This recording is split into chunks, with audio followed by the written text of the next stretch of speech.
आज हम बात करेंगे सिविलाइजेशनल साइकिल्स की।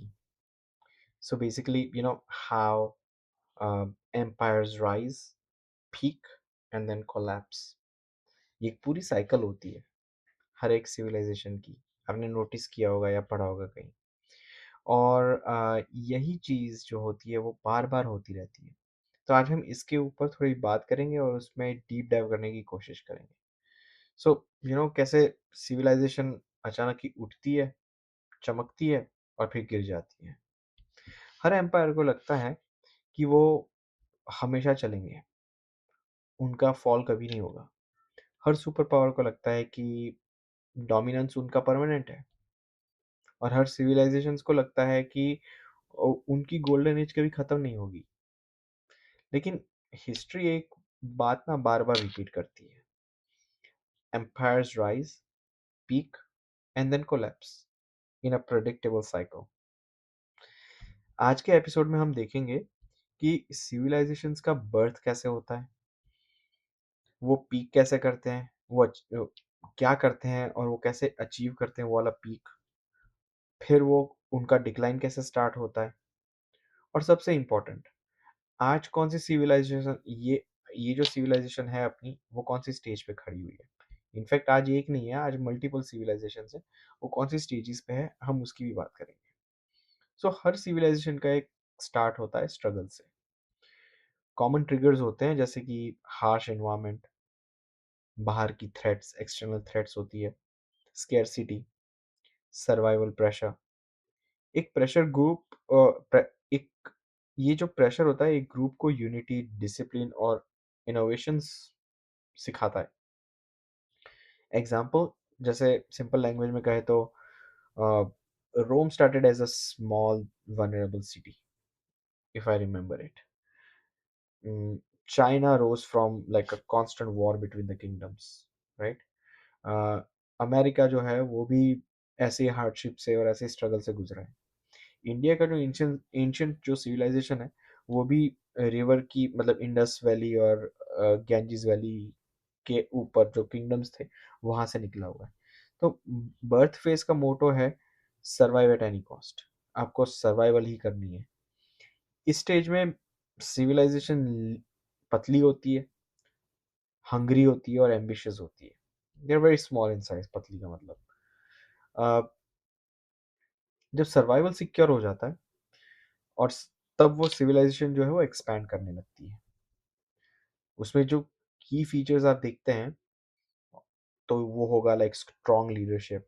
ये सब चीज़ें आप ना करंट जो कंट्रीज हैं उसमें भी देख सकते हो, या फिर जो कंट्री जो पुरानी वाली है उसमें कैसे कैसे वो इतने स्ट्रांग बने और कैसे उनका फॉल हुआ, वो आप अगर पढ़ोगे तो आपको समझ में आएगा कि ये सब चीज़ें कितनी प्रेडिक्टेबल है, अभी के टाइम में भी ये कितनी रेलिवेंट है। जैसे कि यू नो एक्सपांड करती है जब सिविलाइजेशन, जब वो अपने ग्रोथ की तरफ होती है, तो वो फीचर्स क्या होते हैं, जैसे कि स्ट्रॉन्ग लीडरशिप होती है, एक क्लियर आइडेंटिटी होती है, रिस्क टेकिंग होता है, वो बहुत ज़्यादा होता है उनमें कैपेबिलिटी।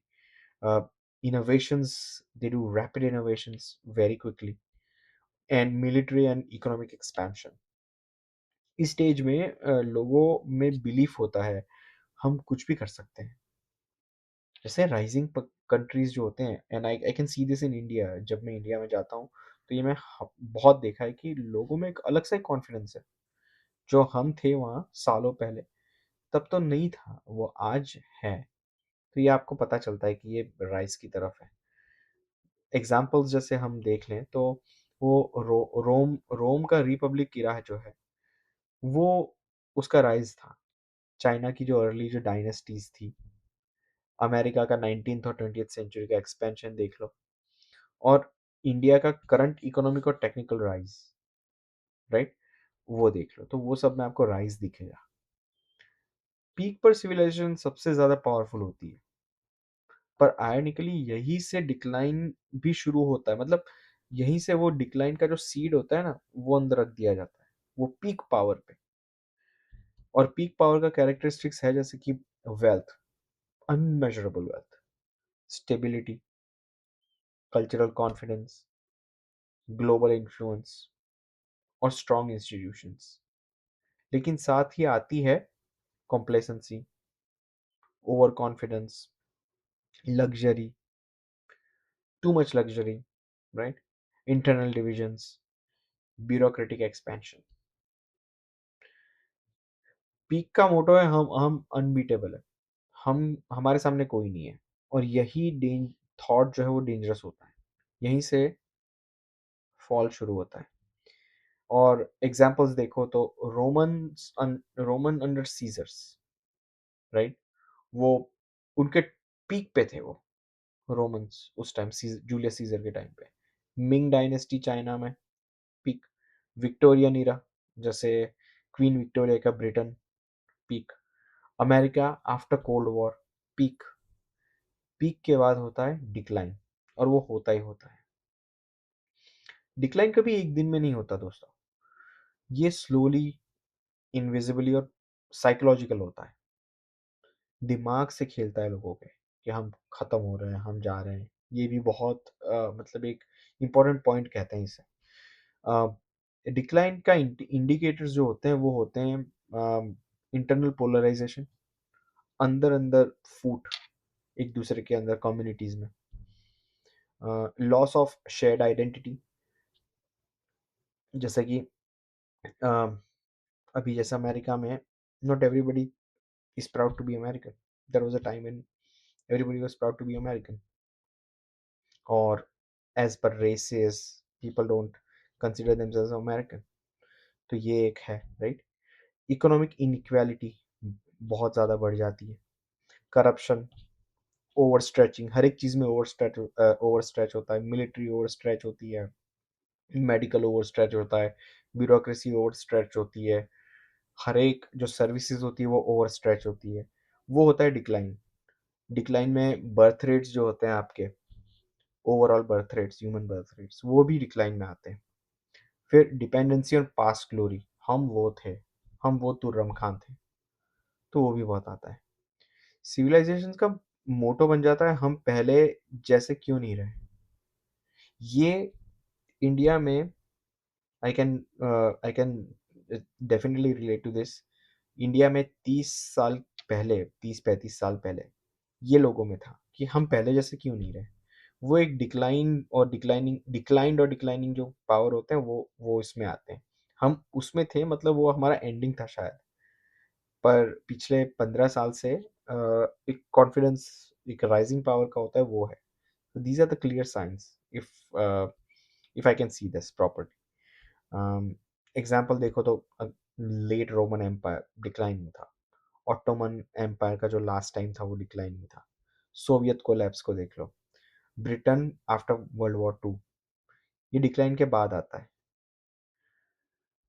फिर आता है कोलैप्स का मतलब हमेशा डिस्ट्रक्शन नहीं होता, कभी कभी collapse is equal to transformation होता है। कोलैप्स मतलब ऐसे तो कई सारी मेजॉरिटी सिविलाइजेशंस है वो कोलैप्स को हैंडल नहीं कर पाई और वो रिमूव हो गई, वो खत्म हो गई। पर कई बार जो कोलैप्स होता है वो ट्रांसफॉर्मेशन भी करता है कई स्ट्रॉन्ग सिविलाइजेशंस का, हार्डी सिविलाइजेशंस का।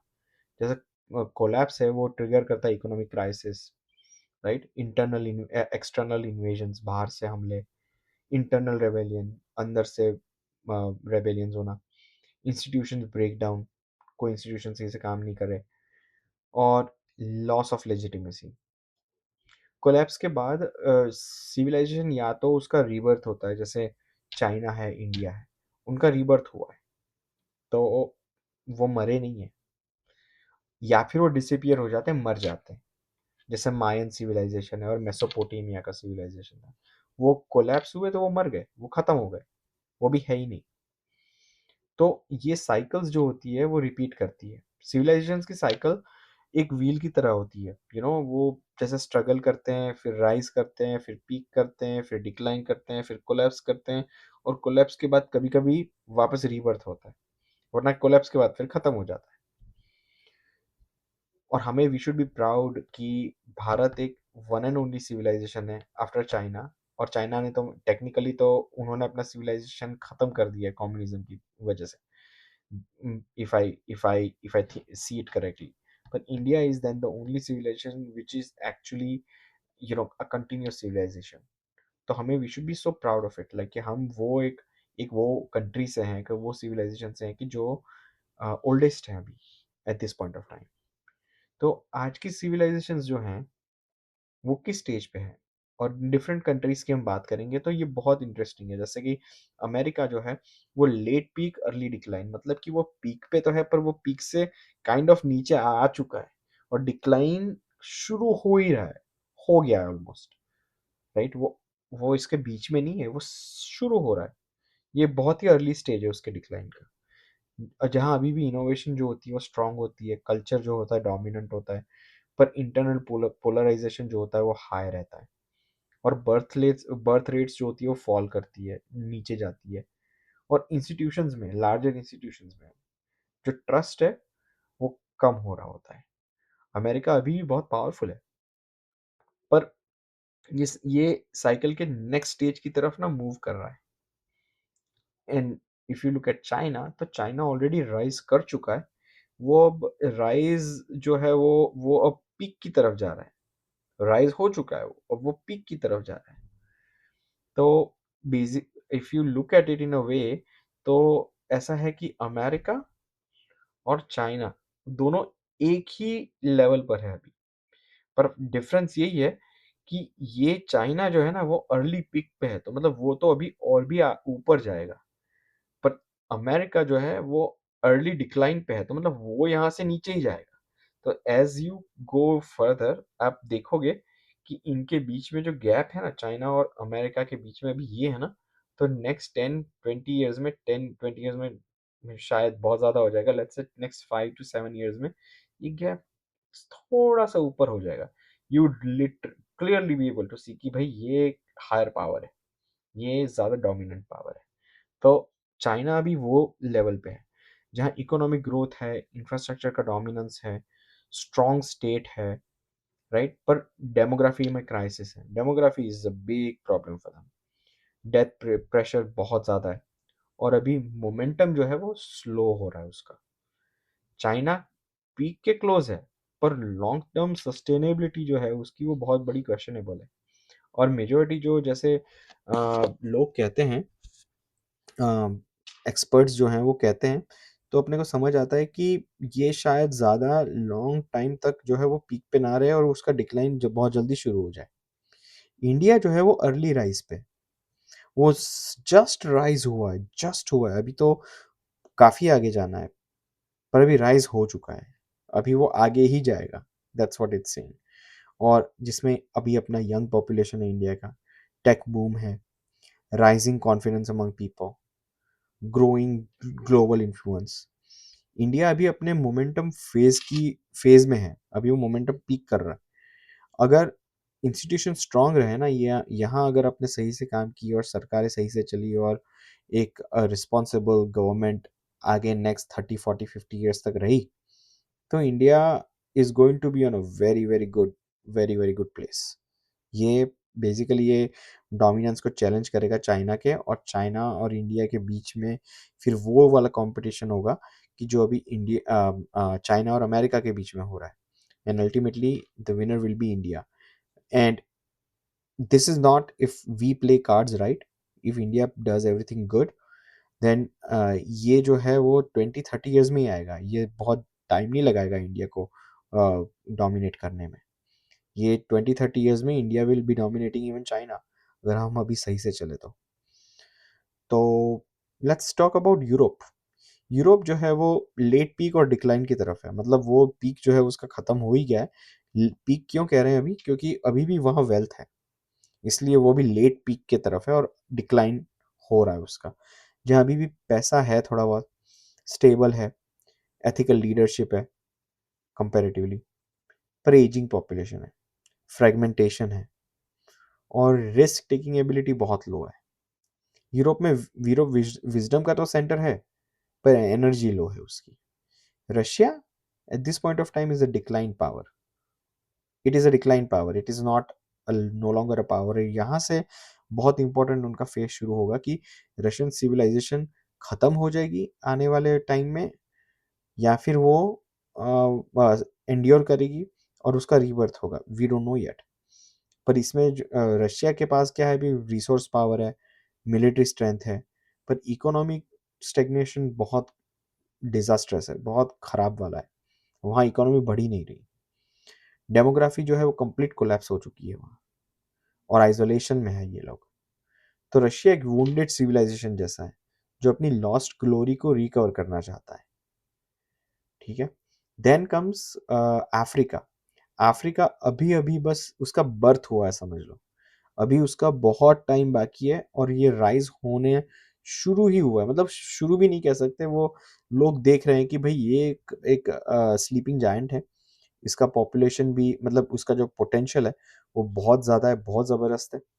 और आगे people are looking at Africa with hopes. तो let's see what happens to Africa. पर अभी अफ्रीका जो है वो बर्थ की लेवल पर है, अभी राइज हुआ है थोड़ा थोड़ा सा। जहाँ यंगेस्ट इनका पॉपुलेशन जो है वो यंगेस्ट है। Potential, a lot of untapped potential.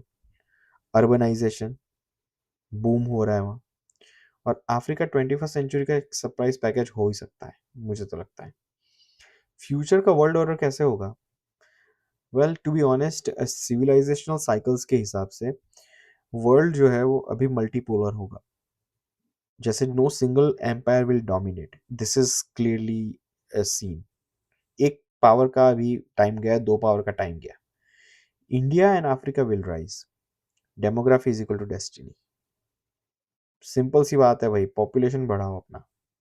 ये जो हम दो हमारा एक जो है ना, निकालो उसको। हम दो हमारे तीन रखो, हम दो हमारे दो तो होने ही चाहिए। पॉपुलेशन बढ़ाओ। So US remains powerful but not absolute. Innovation जो ये तो है, ये बात तो ये भी हमें दिख ही रही है अभी कि वो पावरफुल तो है, पर एब्सोल्यूट नहीं है। जैसे 20 ईयर्स पहले था वो नहीं है यूएस अभी। इनोवेशंस जो है वो कंटिन्यू हो रहे हैं यहाँ अभी भी अमेरिका में, पर डोमिनेंस जो है वो रिड्यूस हो रहा है। China stabilises but slows future में। स्टेप वो इतना जबरदस्त पेस से पिछले 20 ईयर से ग्रो किया है, वो नहीं करेगा। अब चाइना जो है वो स्टेबलाइज हो जाएगा फ्यूचर में, पर वो बहुत जल्दी स्लो डाउन में भी जाएगा। पीक के बाद उसका जो स्लो डाउन है वो कंट्रोल्ड डिक्लाइन की तरफ जा रहा है, ऐसा समझ आ रहा है।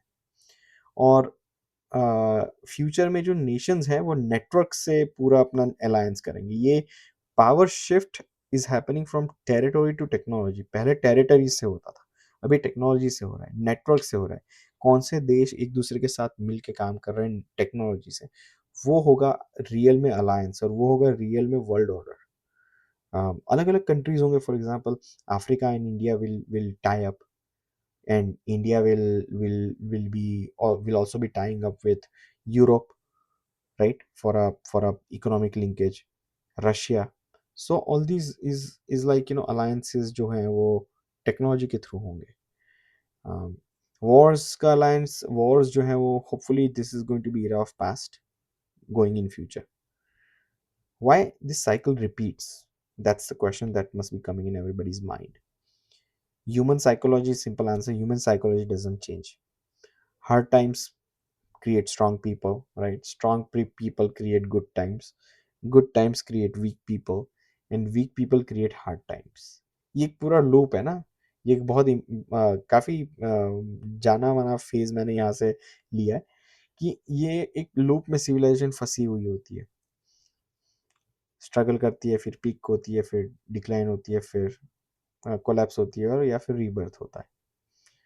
सो ये था एपिसोड 4, सिविलाइजेशन साइकिल्स का डीप डाइव। तो अगले एपिसोड में हम देखने की कोशिश करेंगे कि कैसे हायर कॉन्शियसनेस और आर्केटाइपल फोर्स जो है वो साइकिल्स को गाइड करती है। लेट्स सी, मैं भी इस पे रिसर्च करूंगा और एक अच्छा सा वीडियो बनाने की कोशिश करूंगा। अगर आपको ये सीरीज पसंद आ रही है तो प्लीज़ लाइक करें, सब्सक्राइब करें और शेयर ज़रूर करें। मिलते हैं नेक्स्ट एपिसोड में। Thank you.